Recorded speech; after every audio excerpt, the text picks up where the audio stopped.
अस्सलाम वालेकुम दोस्तों। कहानी पहले सिर्फ ईरान और अमेरिका के बीच चल रही थी दोस्तों, लेकिन अब इस जियोपॉलिटिक्स के खेल में एक ऐसी तीसरी मेगा पावर की एंट्री हुई है जिसने पूरे स्कैन को ही बदल कर रख दिया है। और वो नया पावर है यमन। यमन के हुथीज ने अब एक ऐसी चालबाजी चली है दोस्तों जिसने दुनिया के सबसे बड़े तेल बेचने वाले मुल्क यानी सऊदी अरेबिया के गले पर अंगूठा रख दिया है।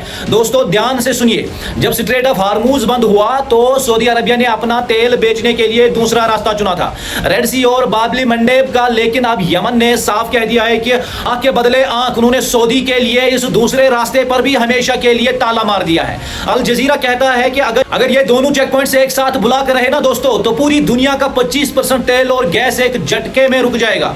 लेकिन दोस्तों ये तो सिर्फ शुरुआत है। आज आपका भाई उमर इत्तू आपको पेंटागन की वो खुफिया रिपोर्ट दिखाएगा जिसे अमेरिका ने दुनिया से दबा कर रखा था, जिसमें उनके जख्मी फौजियों का कुछ बाहर आया था।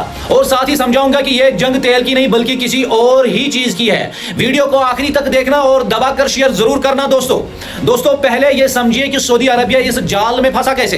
हार्मूज बंद होने के बाद सऊदी ने 1980 के दौर की अपनी एक 1200 किलोमीटर लंबी पुरानी पेट्रोल लाइन पाइपलाइन एक्टिव की, जो तेल को सीधा रेड सी के यम्बू पोर्ट तक पहुंचाती थी। जंग से पहले जहां वहां से 9 लाख तेल जाता था, वहां अब 40 लाख पंप होने लगे। लेकिन किस्मत देखिए दोस्तों, यम्बू से निकलने वाले मेगा टैंकर स्यूज कैनाल से नहीं गुजर सकते क्योंकि वो बहुत पतली है। उन्होंने घूमकर साउथ यानी बाबली मंडेब के रास्ते से जाना पड़ता था, जहां यमन और अफ्रीका आमने सामने है। और यमन ने साफ बोल दिया है कि तुम्हें हमारे सना एयरपोर्ट पर अटैक किया था जब वहां से ईरानियन ऑफिशियल गुजर रहे थे, तो आप भुगतो।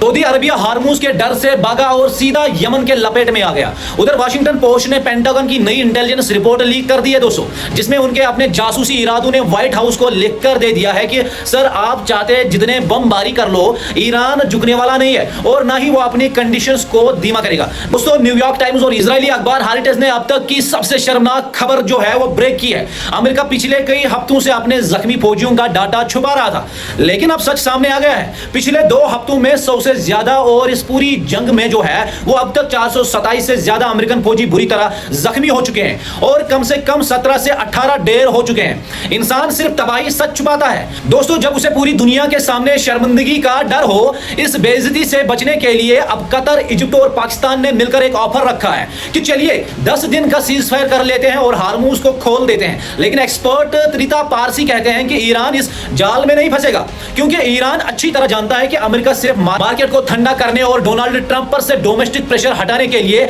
यह 10 दिन का ब्रेक मांग रहा है। जैसे ही 10 दिन खत्म होंगे, अमेरिका नए हथियारों के साथ फिर से ईरान पर टूट पड़ेगा। 2015 के न्यूक्लियर डील में भी अमेरिका ने धोखा दे दिया था, तो ईरान अब दोबारा क्यों भरोसा करेगा। अब आते हैं इस पूरे युद्ध के सबसे बड़े सवाल पर, आखिर अमेरिका लड़ किस लिए रहा है। मिलिट्री एक्सपर्ट इल्जा मिगिनर ने इसका जो जवाब दिया है दोस्तों वो आपके होश उड़ा देगा।